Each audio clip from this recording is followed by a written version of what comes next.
उस बूढ़े की बात सुनकर आर्यन अंदर तक कांप कर रह गया। तभी उसके कानों में एक दिल दहला देने वाली चीख टकराई। ये कैसी आवाज थी? ये पिशाचनी लावण्या की आवाज है। उसके निकलने का समय आ गया है। वो बूढ़ा व्यक्ति एक मटकी लेकर आ गया। उसने उस मटकी को एक पेड़ की शाख पर रस्सी से टांग दी। इस मटकी से क्या होगा बाबा? और इस मटकी से जो काला धुआं निकल रहा है, उसमें से तो मुझे असहनीय गंध उठती हुई महसूस हो रही है। क्या तुम्हें इस मटकी से निकल रही धुएं से समस्या हो रही है? क्या तुम्हें ये धुआं दुर्गंध की तरह महसूस हो रही है? हाँ, मुझे इस धुएं से असहनीय गंध महसूस हो रही है। जब तक इस मटकी से काला धुआं निकलता रहेगा, तब तक लावण्या यहाँ से दूर रहेगी। तुम्हें इससे गंध इसलिए आ रही है क्योंकि लावण्या पिशाचनी का काला साया तुम्हारे ऊपर पड़ चुका है। तुमने उसे अपनी आंखों से देख लिया है, और यकीन मानो, जिसने उसे अपनी आंखों से देख लिया वो दुनिया दोबारा नहीं देख सकता। जितनी जल्दी हो सके अपनी जान बचाकर भाग जाओ, वरना यकीन मानो तुम्हारी मदद कोई नहीं कर पाएगा। आर्यन ने अपने मन में दृश्य निश्चय कर लिया कि वो किसी भी कीमत पर आज रात ही ये इलाका छोड़ देगा। ड्राइवर, जल्दी चलो यहाँ से। अब मुझे इस इलाके में एक सेकंड नहीं रुकना। जीप फिलिप पैलेस के पास पहुंची ही थी। तभी उन दोनों के कानों में एक स्त्री की आवाज टकराई।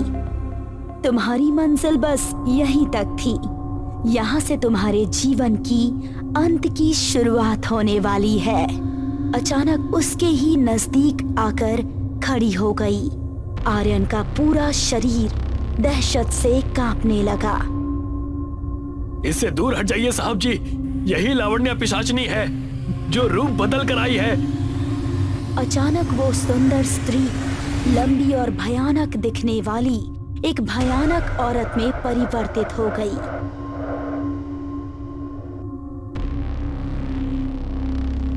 और ड्राइवर को लेकर हवा में उड़ गई। कुछ ही पलों में ड्राइवर की दिल दहला देने वाली चीख जंगल में गूंज गई। ऐसा कैसे हो सकता है? कुछ सेकंड पहले तो ड्राइवर बिल्कुल ठीक मेरे बगल में था। कोई इतनी तेजी से किसी को कैसे उड़ाकर ले जा सकता है? ये बोलकर आर्यन भागता हुआ पैलेस में घुस गया और अपनी पत्नी को आवाज लगाने लगा। कुछ ही सेकंड्स में आर्यन की पत्नी लक्ष्मी सामने खड़ी हुई उसे सवालिया नजरों से देख रही थी। क्या हुआ? आपके चेहरे पर ये डर कैसा झलक रहा है? ये सब बताने का अभी समय नहीं है लक्ष्मी। कुछ मत पूछो, बस यहाँ से जल्दी से चलो। ये क्या बोल रहे हैं आप? कहाँ चले? एक तो ये नौकर कालिया आपके जाने के बाद यहाँ से चला गया और आप भी लापता थे। ये सब कुछ हो क्या रहा है? मैंने जो कहा वो करो। हमें अभी और इसी वक्त यहाँ से निकलना होगा। लेकिन आप इतने घबराए हुए क्यों हैं? आखिर हुआ क्या है? मेरी बात सुनो लक्ष्मी। यहाँ पर कोई अजीब सी भयानक दिखने वाली पिशाचनी रहती है। यहाँ के वासी उसे लावण्या पिशाचनी के नाम से बुलाते हैं। जानती हो लक्ष्मी, कुछ सेकंड पहले उस लावण्या पिशाचनी ने मेरी आंखों के सामने ड्राइवर को मार डाला। अचानक आर्यन के दिमाग में एक तेज धमाका हुआ। वो सबको गौर से देखते हुए बोला, अभिमन्यु कहाँ है? भैया तो सोकर नहीं उठे। मैंने 2-3 बार दरवाजा खटखटाया मगर अंदर से कोई जवाब नहीं आया।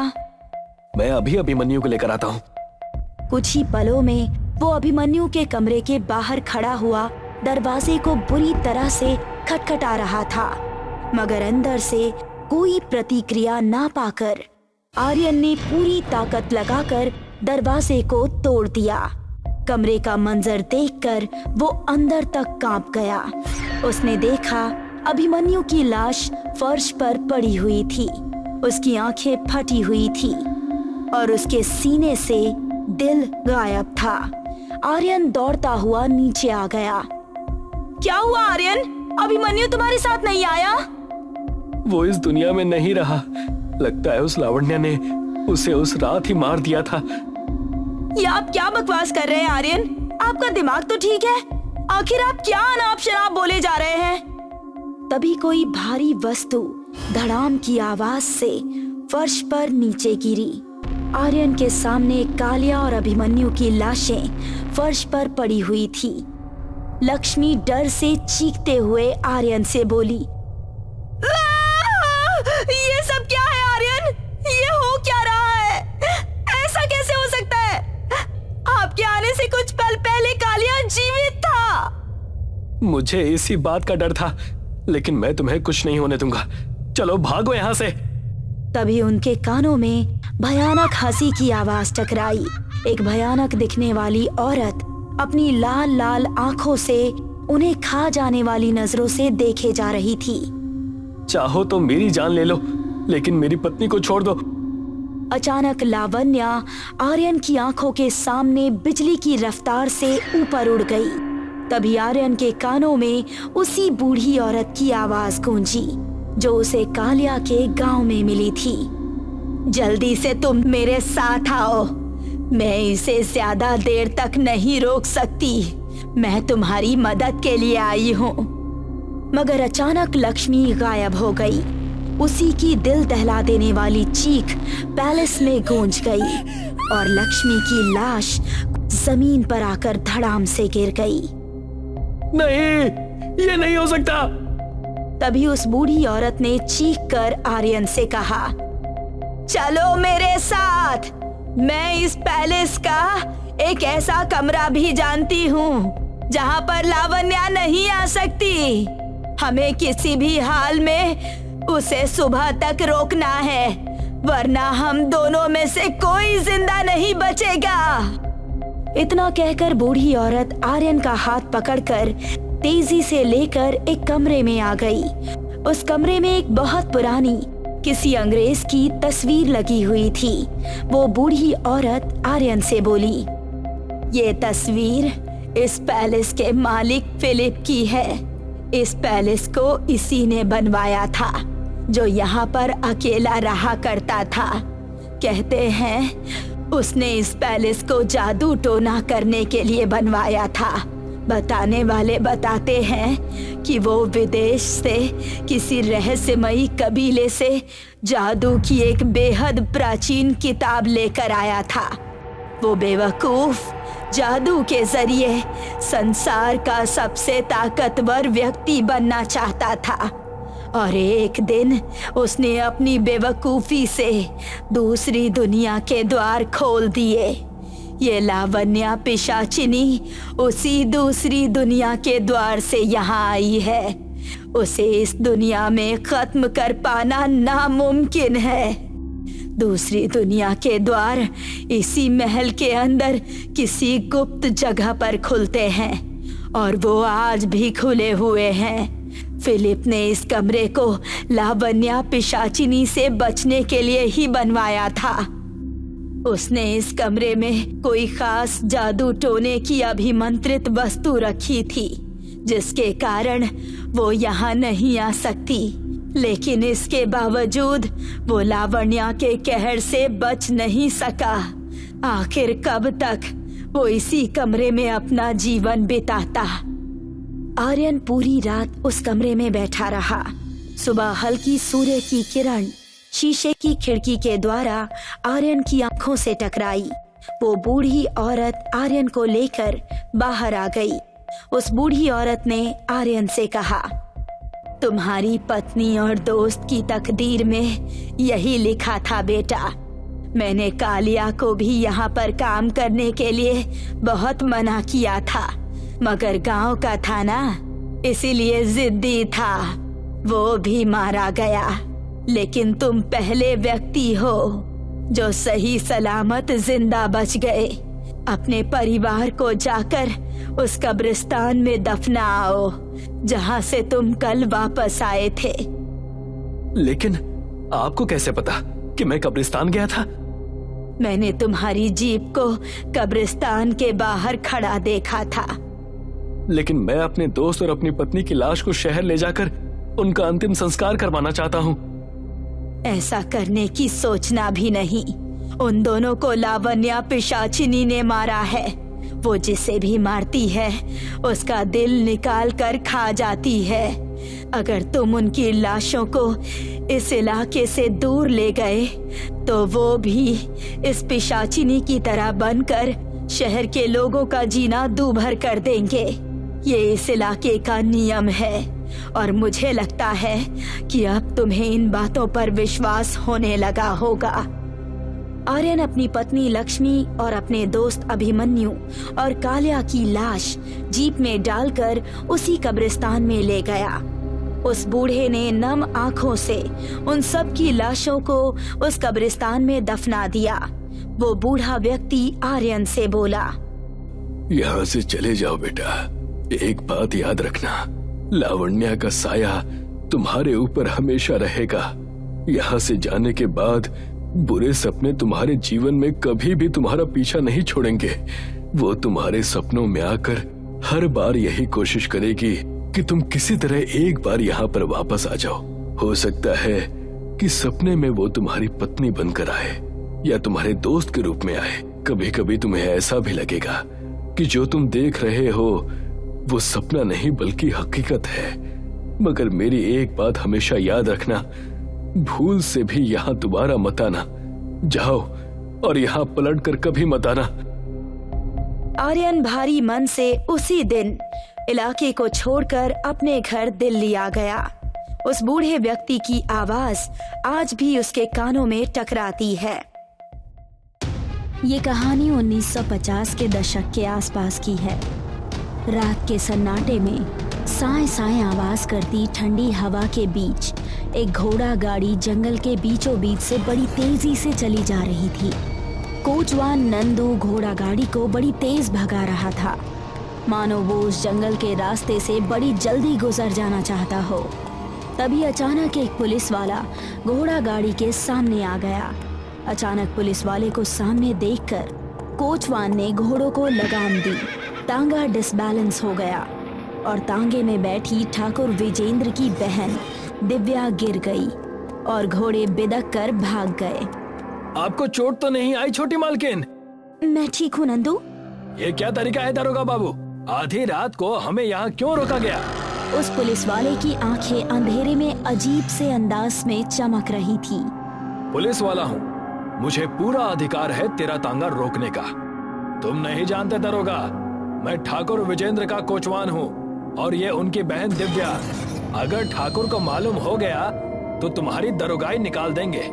विजेंद्र का नाम सुनकर पुलिस वाला हंसने लगा। अंधेरी रात में उस पुलिस वाले के चमकते हुए दांत बड़े खौफनाक लग रहे थे। ठाकुर की बहन की हिफाजत करना हमारा फर्ज है। तुम्हारे घोड़े तो वैसे भी भाग गए। चलो यहाँ से, मेरा थाना नजदीक ही है। तुम दोनों को सुबह कुछ पुलिस वालों के साथ घर भेज दूंगा। आधी रात में यहाँ खूंखार आदमखोर भेड़िए घूमते रहते हैं। कोचवान के पास उस पुलिस वाले की बात मानने के अलावा कोई चारा नहीं बचा था। नंदू और दिव्या उस पुलिस वाले के पीछे चल दिए। कुछ देर बाद वो दोनों एक टूटे फूटे वीरान उजाड़ खंडहर में खड़े हुए थे।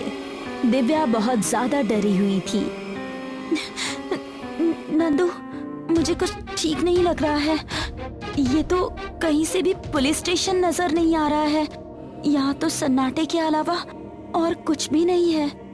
तुम सही कहती हो छोटी मालकिन, इस जगह पर मुझे भी बहुत अजीब सा लग रहा है। तभी उन दोनों के कानों में पुलिस वाले की आवाज टकराई, जो एक टूटी फूटी कुर्सी पर बैठ गया था।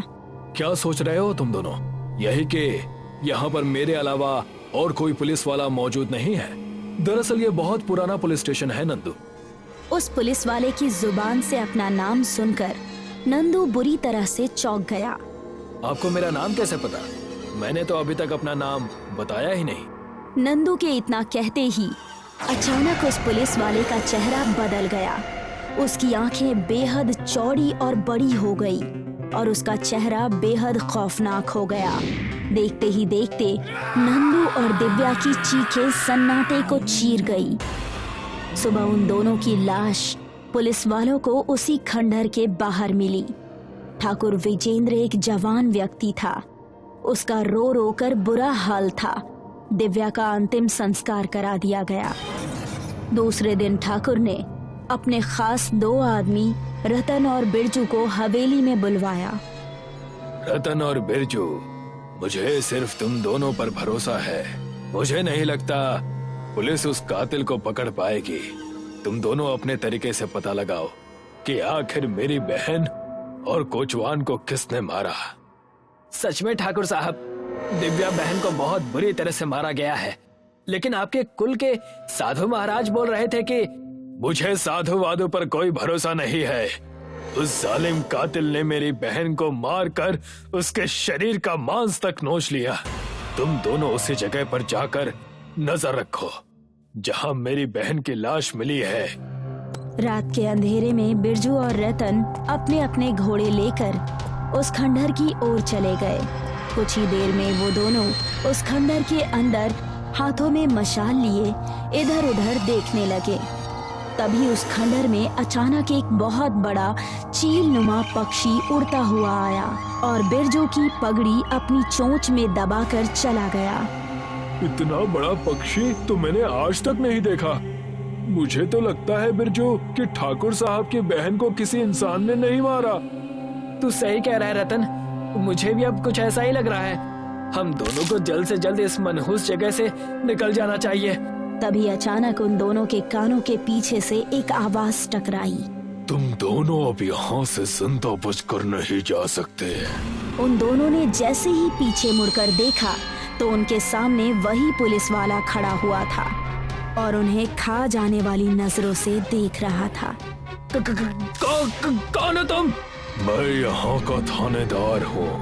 मैं इस गांव के थानेदार को जानता हूँ।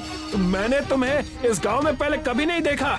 अचानक उस पुलिस वाले का चेहरा दूसरे चेहरे में बदल गया। उस चेहरे को देखकर दोनों की आंखें फटी की फटी रह गई। ये नामुमकिन है, ऐसा नहीं हो सकता। देखता क्या है रतन, अपनी जान बचाकर यहाँ से भाग। रतन को उस भयानक चेहरे को देखकर चक्कर आ गया और वो बेहोश होकर वहीं जमीन पर गिर पड़ा।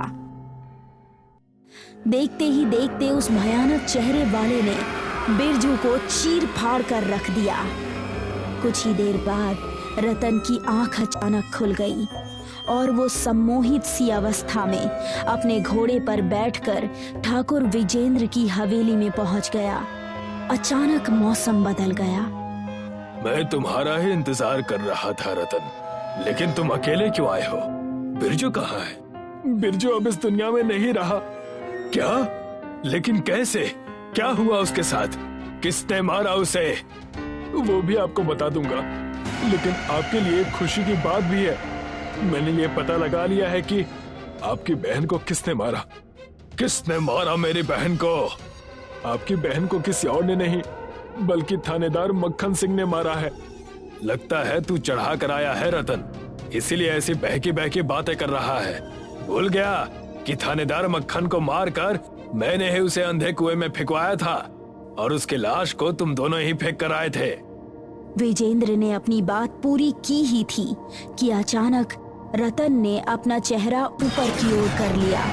रतन का चेहरा देखकर विजेंद्र बुरी तरह से चौंक गया, क्योंकि उसके सामने रतन की जगह थानेदार मक्खन सिंह खड़ा हुआ था। ये नामुमकिन है, ऐसा नहीं हो सकता। तुम तो मर चुके हो। तुम्हें मैंने अपने ही हाथों से मारा था। तुम जिंदा कैसे हो सकते हो? सही कहा तुमने ठाकुर, तुमने मुझे अपने इन्हीं दोनों हाथों से मारा था। तुमने ना जाने कितने इस गांव की बहू बेटियों की इज्जत रौंदी, क्योंकि तुम हर थानेदार को खरीद लेते थे। और जब मैं नहीं बिका तो तुमने मुझे मारकर अपने साथियों की मदद से उस अंधे कुएं में फेंकवा दिया, मगर तुम शायद नहीं जानते कि वो अंधा कुआं शापित था। शापित कुआं? क्या कहना चाहते हो तुम? अमावस की रात को कोई भी मृत व्यक्ति या जानवर उस कुएं में अगर फेंका जाता है तो वो एक पिशाच बन जाता है। तुमने मुझे जिस रात मारा था वो एक अमावस की रात थी। तभी वहाँ पर ठाकुर विजेंद्र सिंह के कुल के साधु की आवाज सुनाई दी। विजेंद्र को छोड़ दे मक्खन सिंह, मैं जानता हूँ कि विजेंद्र एक अय्याश और तेरा हत्यारा है। इसे इसकी सजा कानून देगा। तू कौन होता है इसे सजा देने वाला? इसने मेरी हत्या की है। इसने जब तेरी हत्या की थी तब तू एक शरीफ इंसान था, मगर अब तू एक पिशाच है। तूने दिव्या को इतनी बेदर्दी से क्यों मारा? भला उस बेचारे का इन सब में क्या दोष था? मैंने अपनी तंत्र शक्तियों से पता लगा लिया था कि तेरी हड्डियां उस अंधे कुएं में पड़ी हुई हैं। मैं तेरी हड्डियों को अपने साथ लेकर आया हूँ। वो जैसे ही साधु की ओर झपटा, साधु ने उन हड्डियों को अपने मंत्रों द्वारा आग लगा दी। मक्खन सिंह बहुत बुरी तरह चीखने और तड़पने लगा। अचानक रतन मृतावस्था में गिर पड़ा और मक्खन सिंह की आत्मा धुआं बनकर उड़ गई। दूसरे दिन ठाकुर विजेंद्र को पुलिस ने थानेदार मक्खन सिंह की हत्या के जुर्म में गिरफ्तार करके जेल में डाल दिया। मक्खन सिंह की तलाश कई दिनों से जारी थी। अब पुलिस को पता लग चुका था कि मक्खन सिंह की हत्या हो चुकी थी।